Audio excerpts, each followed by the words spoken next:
యుద్ధం ఎక్కడో జరుగుతున్నా దాని ప్రభావం మాత్రం మన దేశంలో స్పష్టంగా కనిపిస్తుంది. మిడిల్ ఈస్ట్లో వార్ ఎఫెక్ట్ మన వంటింటిలో సెగలు పుట్టిస్తోంది. దేశంలో గ్యాస్ కొరత లేదని కేంద్రం చెబుతున్నా గ్యాస్ కొరతతో ప్రజలు ఇబ్బందులు పడుతూనే ఉన్నారు.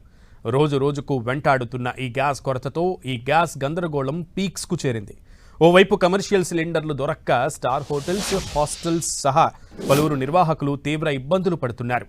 మరోవైపు రోజు రోజుకు బ్లాక్ మార్కెట్లో పెరుగుతున్న గ్యాస్ ధరలు సామాన్యుడి నడ్డి విరుస్తున్నాయి. పెరుగుతున్న గ్యాస్ సంక్షోభంతో సామాన్య ప్రజలు బెంబేలెత్తిపోతున్నారు. ఓవైపు కేంద్రం గ్యాస్ కొరత లేదని చెబుతున్నప్పటికీ రియల్ టైంలో మాత్రం గ్యాస్ కష్టాలు స్పష్టంగా కనిపిస్తున్నాయి. మరికొన్ని రోజులు ఈ యుద్ధం ఇలాగే కొనసాగితే గ్యాస్ కష్టాలు మరింత తీవ్రతరం కానున్నాయి. ఇప్పటికే గ్యాస్ ఏజెన్సీల దగ్గర ప్రజలు బారులు తీరుతున్నారు.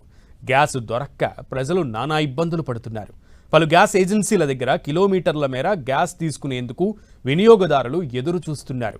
ఇప్పటికే దేశవ్యాప్తంగా కమర్షియల్ గ్యాస్ సిలిండర్ల కొరత వేధిస్తుంది. దీంతో చాలా చోట్ల పలు స్టార్ హోటల్ నిర్వాహకులతో పాటుగా హైదరాబాద్ లాంటి ప్రధాన నగరాల్లో ఉన్న పీజీ హాస్టల్స్లోనూ నిర్వాహకులు తీవ్ర ఇబ్బందులు పడుతున్నారు. ప్రైవేట్ హాస్టల్స్లోనూ ఇదే పరిస్థితి కనిపిస్తోంది. పలు చోట్ల కట్టెల పొయ్యిలు ఏర్పాటు చేసి వంటలు చేస్తున్న పరిస్థితి నెలకొంది. ఓవైపు కమర్షియల్ గ్యాస్ కష్టాలు వెంటాడుతుంటే దీన్ని ఆసరాగా చేసుకుని కొందరు వ్యక్తులు బ్లాక్ మార్కెట్ దందాకు తెరలేపారని హోటల్స్ నిర్వాహకులు చెబుతున్నారు. ప్రస్తుతం వేధిస్తున్న గ్యాస్ కొరత సమస్యలను తీర్చాలని ప్రభుత్వాలను వేడుకుంటున్నారు. తమ బిజినెస్ దెబ్బతినడంతో పాటుగా ఈ ఎఫెక్ట్ చాలా మందిపై పడుతుందని చెబుతున్నారు. లక్షలాది మంది ఉపాధిని కోల్పోయే ప్రమాదం ఉందని అంటున్నారు. వీలైనంత త్వరగా దేశంలో నెలకొన్న గ్యాస్ సంక్షోభం నుంచి బయటపడేలా చేయాలని, అదే సమయంలో బ్లాక్ మార్కెట్ను కూడా అరికట్టాలని కోరుతున్నారు.